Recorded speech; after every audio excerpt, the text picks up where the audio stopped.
আসসালামু আলাইকুম ভিউয়ার্স, আশা করি সকলেই ভালো আছেন। Redmi 11 Prime 5G স্মার্টফোনটিকে সদ্য ইন্ডিয়াতে লঞ্চ করা হয়েছে। তো স্মার্টফোনটি কিন্তু খুবই ভালো প্রাইসে লঞ্চ করা হয়েছে। তো স্মার্টফোনটির 464GB ভেরিয়েন্টের অফিসিয়াল প্রাইস টাকা হয়েছে 13,000 রুপি। তো এই বাজেটে এই স্মার্টফোনটি আমাদের অফার করছে ভালো ক্যামেরা সেটআপের সাথে ভালো গেমিং পারফরমেন্স দেখতে পারবো। এছাড়াও কিন্তু স্মার্টফোনটিতে ডিসপ্লে কোয়ালিটি এবং বাদবাকি যে ফিচার্সগুলো তো সকল কিছু কিন্তু যথেষ্ট ভালো হতে যাচ্ছে। তো স্মার্টফোনটি বাংলাদেশে কবে আসতে যাচ্ছে এবং প্রাইসটাই বা কত হতে যাচ্ছে, তো এগুলো নিয়ে কিন্তু আজকের এই ভিডিওতে আমরা ইন ডিটেলসে কথা বলতে যাচ্ছি। তো চলুন কথা আর বাড়াবো না, সরাসরি চলে যাচ্ছি ভিডিওতে।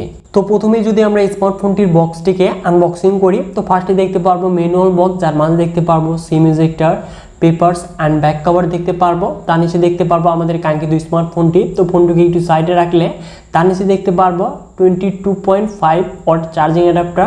তার সাইডে দেখতে পারবো আমরা USB type C data cable. তো এই কিন্তু মূলত হতে যাচ্ছে বক্স কন্টেন্ট হিসেবে। তো এবার যদি মুভ করা যায় এই স্মার্টফোনটিতে, তো স্মার্টফোনটির ফ্রেম এবং রিয়ারে দেখতে পারবো আমরা পলিকার্বনেট ম্যাটেরিয়াল, যেটি কিনা ম্যাট ফিনিশিং এর সাথে আসতে যাচ্ছে। তো অবশ্যই ডিজাইন এবং বিল্ড কোয়ালিটি কিন্তু যথেষ্ট প্রিমিয়ামই হতে যাচ্ছে। এবং স্মার্টফোনটির ডান সাইডে দেখতে পারবো ভলিউম আপ এবং ডাউন বাটনের সাথে পাওয়ার বাটন, এবং বাম পাশে থাকছে ট্রিপল কাট সহ, যেখানে আমরা দুটি সিম সহ একটি মেমোরি কার্ড ইউজ করতে পারবো।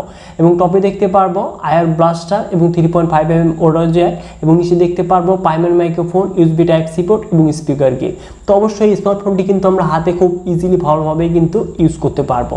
তো এবার যদি মুভ করা যায় এই স্মার্টফোনটির ডিসপ্লে সেকশনে, তো এখানে আমরা ওয়াটারড্রপ নচের সাথে চিল এবং বেজেলস এই বাজেটে অ্যাভারেজ বলা চলে। তো স্মার্টফোনটিতে 6.58 inches IPS LCD display panel দেখতে পারবো, যার রেজলিউশন ফুল HD প্লাস, সাথে থাকছে 400 নিটস পেক ব্রাইটনেস, 90Hz রিফ্রেশ রেট। তো অবশ্যই এই ডিসপ্লের কালার, কন্ট্রাস্ট, ব্রাইটনেস সকল কিছুই কিন্তু জোস হয়ে যাচ্ছে। তো মিডিয়া কন্টেন্টগুলো অস করেও কিন্তু যথেষ্ট আমরা ভালো এক্সপিরিয়েন্স পেতে যাচ্ছি। এবং এই ডিসপ্লেকে প্রোডাকশনের জন্য থাকছে কর্নিং গোরিলা গ্লাস 3। তো অবশ্যই এই বাজেটে ডিসপ্লে প্যানেল ঠিকঠাকই বলা যায়। তো এবার যদি মুভ করা যায় এই স্মার্টফোনটির পারফরমেন্সে, তো অ্যান্ড্রয়েড ভার্সন 12 এর সাথে MIUI 13 রান করবে, যেখানে চিপসেট হিসেবে থাকছে MediaTek Dimensity 700 5G, যেটি কিনা 7nm আর্কিটেকচারে তৈরি একটি অক্টোকোর প্রসেসর, যার সর্বোচ্চ clock speed 2.2 GHz, GPU Mali G57 MC2। তো অবশ্যই এই চিপসেটটি ওল্ড হলেও এর পারফরমেন্সটা কিন্তু যথেষ্ট ভালো, বিশেষ করে 3.5 লাখের উপরে কিন্তু আমরা আন্তর্জাতিক বেঞ্চমার্ক স্কোরটা দেখতে পাচ্ছি। তো অবশ্যই স্মার্টফোনটি থেকে কিন্তু আমরা ভালো গেমিং পারফরমেন্স পেতে যাচ্ছি এই বাজেটে। তো পাবজিতে আমরা স্মুথ আল্ট্রা এবং ব্যালেন্স আল্ট্রা সেটিংসে 40 FPS এর আউটপুটটা পেতে যাচ্ছি, এবং গেমিং পারফরমেন্স এক কথায় অসাধারণ হতে যাচ্ছে, এবং হিটিং প্রবলেমটাও যথেষ্ট কম হতে যাচ্ছে। এবং এই ফোনটি আমরা দুটি ভেরিয়েন্টে দেখতে পারবো, 464GB এবং 6+ 128GB, এবং র্যাম টাইপ LPDDR4X এবং স্টোরেজ টাইপ UFS 2.2। তো অবশ্যই ডাটা রিড এবং রাইট হবে কিন্তু যথেষ্ট ফাস্ট স্পিডে।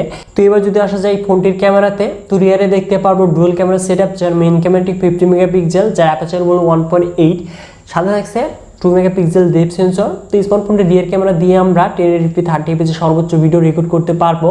এবং এই ফোনটির মেইন ক্যামেরার যে পিকচার কোয়ালিটি তা দেখতেই পাচ্ছেন। তো এই বাজেটে কিন্তু যথেষ্ট ভালোই বলা চলে, বিশেষ করে নাইট মোডের পিকচারগুলো কিন্তু যথেষ্ট ভালো হতে যাচ্ছে।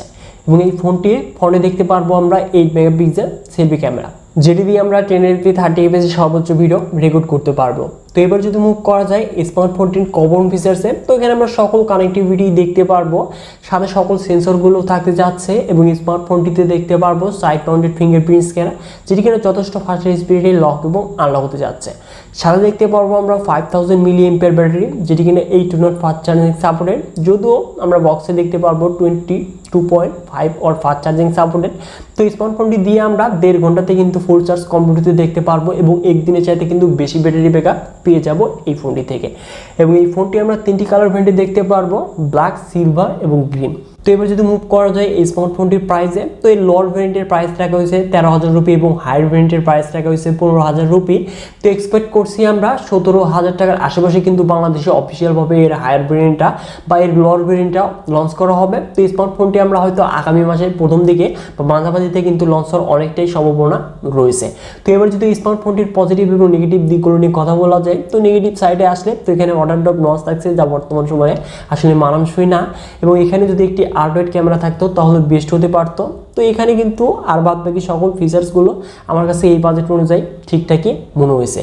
তো এবার যদি মুভ করা যায় ফোনটির পজিটিভ সাইডে, তো অবশ্যই ডিসপ্লে কোয়ালিটি যথেষ্ট ভালো হতে যাচ্ছে এবং গেমিং পারফরমেন্সটাও যথেষ্ট ভালো দেখতে পারবো এবং মেইন ক্যামেরা দিয়ে কিন্তু ফটোগ্রাফি খুবই ভালো দেখতে পারবো। তো অবশ্যই এই স্মার্টফোনটি যদি কম বাজেটে লঞ্চ করা হয় তাহলে অবশ্যই বাংলাদেশের মার্কেটটা কিন্তু কামাতে যাচ্ছে। সো ভিউয়ার্স, আজকের এই ভিডিওটি এই পর্যন্তই। আশা করছি ভিডিওটি ভালো লেগেছে। যদি ভিডিওটি একটু ভালো লেগে থাকে তাহলে অবশ্যই ভিডিওতে লাইক করে কমেন্ট করে জানিয়ে দিবেন এবং এই চ্যানেলটিতে নতুন হলে চ্যানেলটিকে সাবস্ক্রাইব করে হয়ে যাবেন ফ্যামিলির একজন নতুন সদস্য। সো ভিউয়ার্স, দেখা হচ্ছে শীঘ্রই নতুন কোনো ভিডিও নিয়ে।